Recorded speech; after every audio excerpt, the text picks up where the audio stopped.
My reflections, what is good, my babies? You are over here with Sarethia. Hit that like and subscribe button. We have been over here talking about Egyptian history. We talked a lot about the Egyptian writing system in our other videos, but now we are talking about actually the story of the gods and goddesses. If you have watched my other videos, I mentioned a couple of them, but we're going to go over a couple more in this one. But with that being said, where does this story from the gods and goddesses, for all the people, some people are new here. I know some of y'all are true here, but some of people are new here and they're just not sure about Egyptian history. So let's give a quick, brief overview of the story. At first, there was only Nun. Nun was the dark waters of chaos, and we will talk more about Nun in this video. One day, a hill rose up out of the waters, and this hill was called Benben. On this hood stood Adam, the first god. Adam coughed and spat out Shu, the god of air, and Tefnut, the goddess of moisture. Shu and Tefnut had two children. First there was Geb, the god of earth. Then there was Nut, the goddess of the sky. Shu lifted up Nut so that she became a canopy over Geb, the protector. Nut and Geb had four children named Osiris, Isis, Seth, and Nephthys. Osiris was the king of the earth, and Isis was the queen. Osiris was a great king, and he ruled over the earth for many years. However, everything was not well. Seth was jealous of Osiris because he wanted to be the ruler over the earth. He grew angrier and angrier until one day he actually unalived Osiris. Osiris went down into the underworld, and Seth remained on earth and became king. Osiris and Isis had one son called Horus. Horus battled against Seth and regained the throne. After that, Horus was the king of the earth, and Osiris, his son, was the and Osiris the father was the king of the underworld. The end, or is it? Self-reflection. That's just a brief overview of people who are just new to Egyptian history. Now you kind of get an overview of the people that we are actually talking about. Okay. So with that being said, I said I wanted to touch on a couple of other gods and goddesses that we didn't talk about in the other video. With that being said, let's start out with Nun. Okay, this is actually the hieroglyphics for Nun as well. Okay, he is usually depicted as a man carrying a bark. Okay, and a bark is basically a boat. Okay, that even looks like they kind of spell barbecue. Okay, so that kind of looks like the same right there. According to ancient Egyptian creation myth, Nun was the water of chaos. Okay, so Nun is associated with the waters of chaos. Nun was the only thing that existed on earth before there was land. Then the first land in the form of a mound rose out of Nun. Nun was also associated with chaos that existed in the edges of the universe. So when you think about chaos in the edges of the universe, you would want to think about Nun. Okay. So with that being said, let's talk about a couple of other gods and goddesses. Okay. We talked a lot about Shu.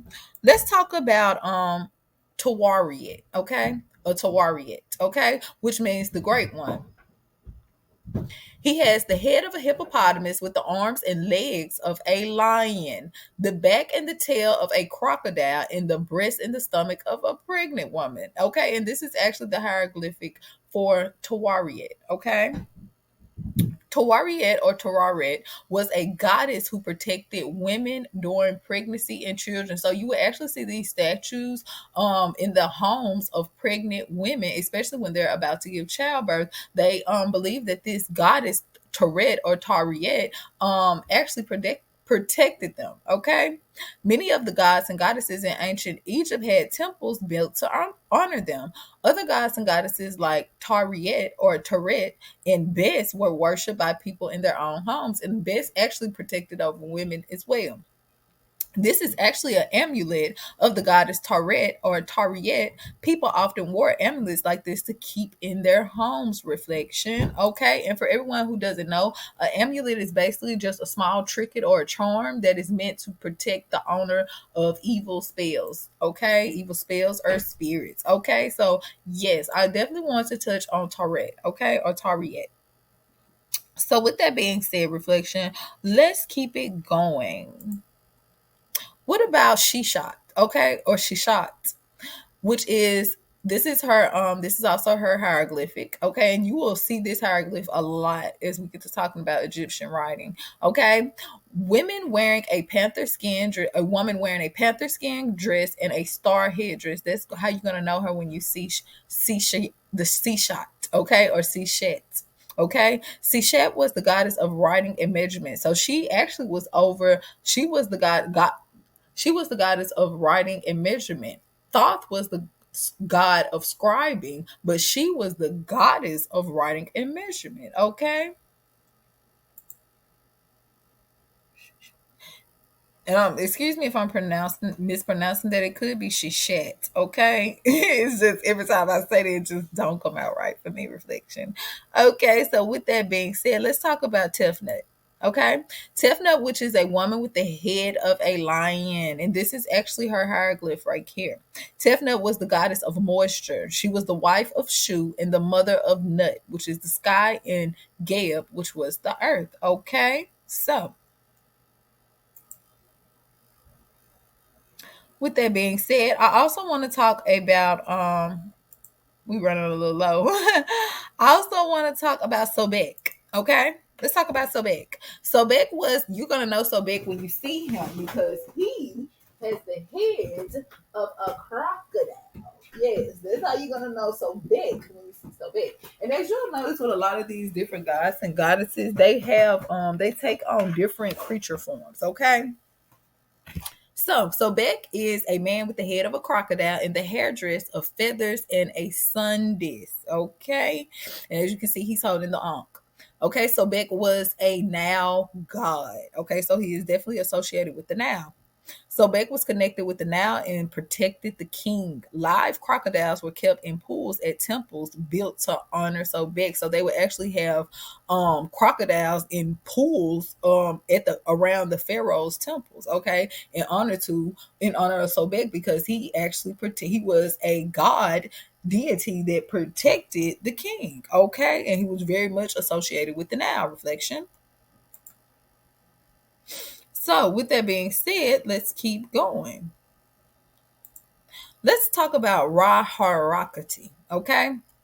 Which means Horus in the horizon. And this is actually the symbol right there. You will notice Ra Harakati, which is a man with the head of a hawk with a sun disk hairdress. Okay. Ra Harakati was a combination of the god Horus and Ra. Horus was a god of the sky and Ra was the god of the sun. Thus, Ra Harakati was thought of as the god of the rising sun. Okay. And this is actually a picture right here, reflection. So with that being said, I definitely want to come over here and touch a little bit about the gods and goddesses that I didn't touch on. And basically for people who don't know the Egyptian story, I summed it up very small, but it's very complex. So with that being said, we're going to definitely go through and talk about each one of each one of these gods and goddesses have their own pathways. Okay, they all have their own story, and we're definitely going to jump into each one of them. So you can imagine how complex that's going to be, reflection. But with that being said, we're definitely going to do it. Hit that like and subscribe button because you never know when Tarithia might drop a video. I